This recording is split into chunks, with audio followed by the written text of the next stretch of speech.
In November of 2023, the future of Unity was pretty uncertain, as confidence in the company had been permanently rocked by the now infamous runtime fee debacle. As you can imagine, attending Unite that year was a little weird. A black cloud was hanging over the whole event. It took place shortly after rolling back the disaster and after Unity performed some emergency personnel changes in an attempt to mitigate the aftermath. They had an interim CEO, and we had a lot of questions about what was coming next. Aside from a rather lengthy and lackluster display of AI during the keynote that year, general impressions were that all of the right things were being said, but it was too early to tell, and the answers on the direction of the company and the engine would come with time. Well, it's been 2 years since then, so what, if anything, has changed, and is the future of Unity any better now that it's under new leadership? Thanks to the team running the Unity Insider program, I was invited out to Unite 2025 in Barcelona this year to find out. So in this video, let's discuss some of the key takeaways of Unite for me, and answer the question of whether or not Unity is back on the right track. Hi there, I'm Matt, and welcome to a rather informal episode of Game Dev Guide.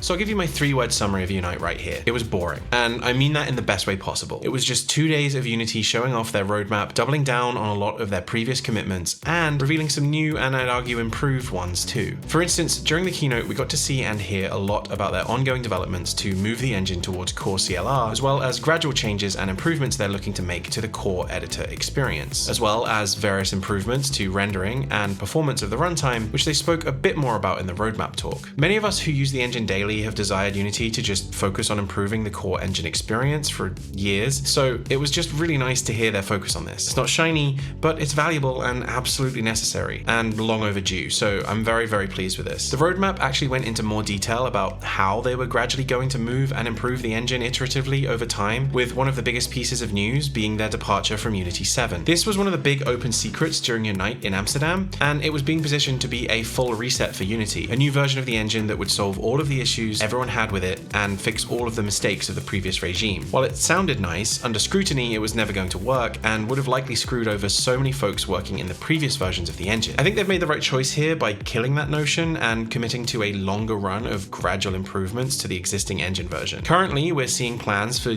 up to Unity 6.7 towards the end of next year, so a total departure from what we've seen before. I genuinely commend this approach. It actually shows a lot more focused vision and commitment, and if anything, shows a change in direction away from big shiny new thing we're used to seeing from the company towards a more integrated development of the core product. Again, very boring, but very valuable for those of us in the weeds every day. Many of these impressions were further reinforced when select members from the community and many of us insiders were given the opportunity to sit down with the new CEO, Matt Bromberg, and head of product development, Adam Smith, to ask questions and talk a bit about the engine and the company. I can't discuss much of what we spoke about in that meeting, but overall I was impressed with the candid nature of it, and I left with a renewed confidence for how the company is being handled. It wasn't exactly a secret that former executives had little to no experience with the engine, whereas if we look at many of the folks in key roles now, such as Adam, they're a lot more familiar with game development as a whole. So one of my main takeaways from this Unite is that Unity has positioned itself to a much more streamlined and focused company, with many key stakeholders having a vested interest in the core thing the engine does, which is make games.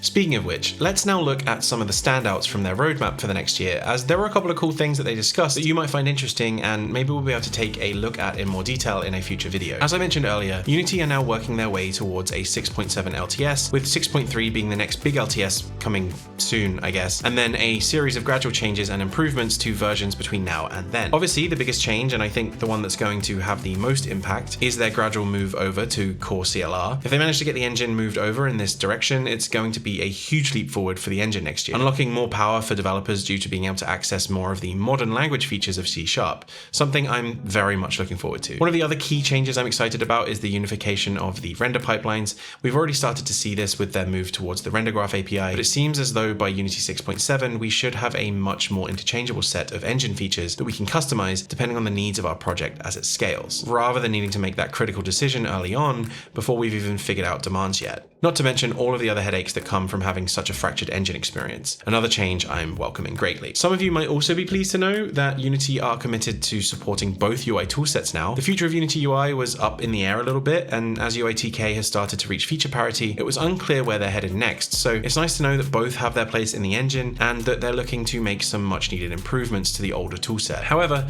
after using it for over a year now, I'm all in on UITK at this point. So while there wasn't a lot of information on it during the roadmap talks, I got a chance to speak speak to some of the UITK team about what their plans are for the future, and all I'll say is that it's very exciting. Finally then, I think the announcement that stood out the most for me was the platform toolkit. This is a set of tools that Unity are constructing that will allow users to define things like achievements, file storage, and various other platform related features within Unity itself, and then use their API to apply them. So for instance, you'll be able to define achievements in your game using the tool, and a simple call to the tool will unlock that achievement or trophy on whichever platform your game is running on. So you're not needing to write code yourself to do that, and effectively, it removes the need to interface with the various platform SDKs yourself. If this is implemented correctly, this could be a huge time saver for developers and could be an incredibly valuable feature within the engine. So I'm excited to see more of it and hopefully play around with it in the future. Generally then, Unite this year was much more optimistic. Getting a walk around on the show floor and chatting to some of the developers, as well as various other attendees, the overall consensus was that the company and the engine are heading in the right direction, and I'm glad to hear it. Obviously, we'll see how things change over the next few months. They're a big company with lots of moving parts, so who knows how they'll continue to operate, but I'm excited to see some of these improvements and hope that they make their way into the engine, because this is probably the first time in a while we've seen so many positive and useful improvements on the way.